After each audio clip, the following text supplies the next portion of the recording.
Power బిఏకి calls ఉన్నాయా, power BA నేర్చుకుంటే job వస్తుందా? ఇప్పుడున్న సిచ్యువేషన్ లో పవర్ బిఏలో ఫస్ట్ మనకి ఒక ఇన్ఫర్మేషన్ మనం తెలుసుకోవాలి. జనరల్ గా యుఎస్ లో ఎలా ఉంటుంది అంటే, ఒక సబ్జెక్ట్ తీసుకుంటే ఎగ్జాంపుల్ పవర్ బిఏ అని తీసుకుంటే, పవర్ బిఏలో చాలా సెగ్మెంట్స్ ఉన్నాయి, చాలా కాంబినేషన్స్ ఉన్నాయి. Example power BI with SQL నేర్చుకుంటే అక్కడ దీనికి సంబంధించి జాబ్స్ ఇచ్చే పరిస్థితి ఉంటుంది. And they will stick to it, అంటే వాళ్ళు పవర్ బిఐ ఎస్క్యూఎల్ మాత్రమే నేర్చుకుంటారు. అంటే నేర్చుకోవడం అంటే దానికి సంబంధించిన పని మాత్రమే చేస్తారు వాళ్ళ కంపెనీలో. కానీ ఇండియాలో ఎలా ఉంటుందంటే, పవర్ బిఐ ఎస్క్యూఎల్ నేర్చుకొని నేను ఒకటి వచ్చాను నేనంటే, నేను పవర్ బిఐ ఎస్క్యూఎల్తో పాటు ఏడిఎఫ్ కూడా నేర్చుకున్నాను, ఇంకోటి వస్తాడు. నేను ఏడిఎఫ్తో పాటు ఎంఎస్బిఐ నేర్చుకున్నాను, ఇంకొకటి వస్తాడు. సో ఇలా ఏంటి అంటే ఒక కాంపిటీషన్ మనలో మనకి క్రియేట్ అవుతుంది. This is about India. So ఎందుకంటే ఇక్కడ పాపులేషన్ ఎక్కువ అండ్ చాలా మంది ఈజీగా ఉంటుందని పవర్ బిఐ నేర్చుకున్నారు. సో హైదరాబాద్లో చాలా మంది నేర్చుకున్నారు. ఒక టైంలో విపరీతంగా పవర్ బిఐ కాల్స్ వచ్చాయి. ప్యాకేజెస్ కూడా ఒక 12 lakhs 3 years పెట్టుకున్నారు, 4 years పెట్టుకున్నారు, 12 lakhs 30 lakhs ప్యాకేజెస్ కూడా వచ్చాయి.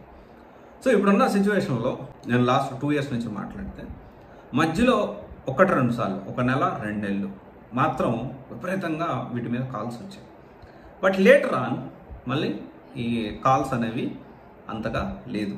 This is about last 2 years. అంటే మనం చూసుకోండి, మీరు ఆల్రెడీ ఒకవేళ పవర్ బిఐలో ఎవరన్నా వర్క్ చేస్తున్నా కూడా ఈ విషయాన్ని మీరు క్లియర్గా వాళ్ళని అడిగి తెలుసుకోవడానికి ప్రయత్నం చేయండి. అయితే నేను ఏం చెప్పదలుచుకున్నానంటే, ఇప్పుడున్న సిచ్యువేషన్లో పవర్ బిఐ నేర్చుకోవచ్చు అంటే, ఎస్, కెరీర్ గ్యాప్ ఉన్న వాళ్ళు ఖచ్చితంగా పవర్ బిఐ నేర్చుకోవచ్చు. పవర్ బిఐ విత్ ఎస్క్యూఎల్ నేర్చుకోవాలి, ఏడిఎఫ్ నేర్చుకోవాలి, ఎంఎస్బిఐ నేర్చుకోవాలి. దీనితో పాటు ఇప్పుడు అడ్వాన్స్డ్గా పవర్ యాప్స్ గురించి ఎక్కువగా కంపెనీస్ ఇంటర్నల్గా ట్రైనింగ్స్ అనేవి చేస్తూ ఉన్నాయి. సో ఒకవేళ ఇఫ్ యూ వాంట్ టు, అంటే కొత్తగా పవర్ బిఐ నేర్చుకోవాలి అంటే 100% నేర్చుకోవచ్చు. కానీ ఇక్కడ కాంపిటీషన్ అనేది చాలా ఎక్కువగా ఉంది. అది ఫస్ట్ పాయింట్. మరి కెరీర్ గ్యాప్ అంటున్నారు, ఎంత కెరీర్ గ్యాప్ అంటే మనం నేర్చుకోవచ్చు. మీకు ఎంత కెరీర్ గ్యాప్ ఉన్నా 3+ వాళ్ళకి, 4+ వాళ్ళకి, ఆర్ 5+ వాళ్ళకి కాల్స్ ఉండేదానికి ఛాన్సెస్ ఉన్నాయి. అంటే ఇక్కడ నేను చెప్పదలుచుకుంది ఏంటంటే, పవర్ బిఐ కంప్లీట్గా కాల్స్ లేవని కాదు, అలాగని ఉన్నాయని కాదు, చాలా తక్కువ ఉన్నాయి. అండ్ కాంపిటీషన్ చూసుకుంటే చాలా ఎక్కువ ఉంది.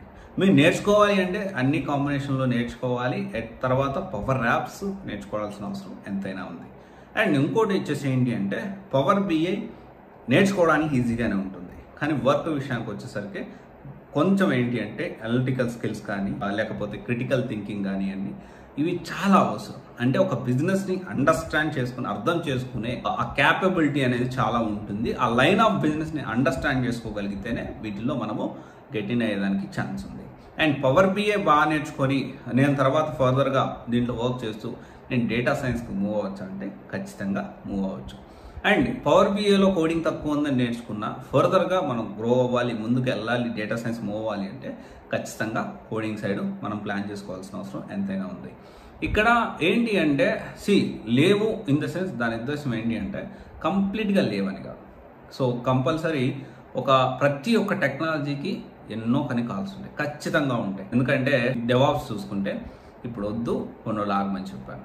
సో దానికి సంబంధించి డెవాప్స్ కాల్స్ ఉన్నాయి, మీకు తెలుసా? ఏ టెక్నాలజీ కూడా అస్సలు కాల్స్ లేకుండా ఉండవు అనే విషయాన్ని మనం అర్థం చేసుకోవాలి. ఇక్కడ మనం ఎక్కువ కాల్స్ ఉన్నాయా, కాంపిటీషన్ ఎలా ఉంది, సో తక్కువ కాల్స్ ఉన్నాయా, దాని గురించి మనం అర్థం చేసుకొని దాన్ని బట్టి ఆ కోర్స్ ముందుకు నడుచుకోవాలా వద్దా అనేది డిసైడ్ కావాలి.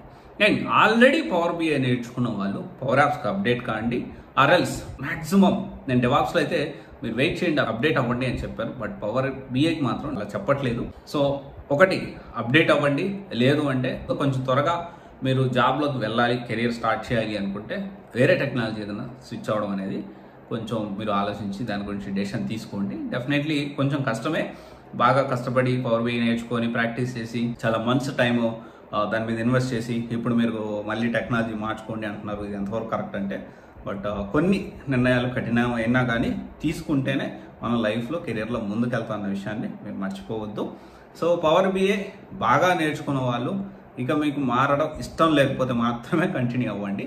వాళ్ళు కూడా పవర్ యాప్స్తో అప్డేట్ అవ్వండి, లేదు అంటే మాత్రం వేరే టెక్నాలజీ సెలెక్ట్ చేసుకోవడానికి ప్రయత్నం చేయండి. Okay, thank you. This is Raj signing off COC Guidance Private Limited, one stop solution for algebra oriented courses. Thank you.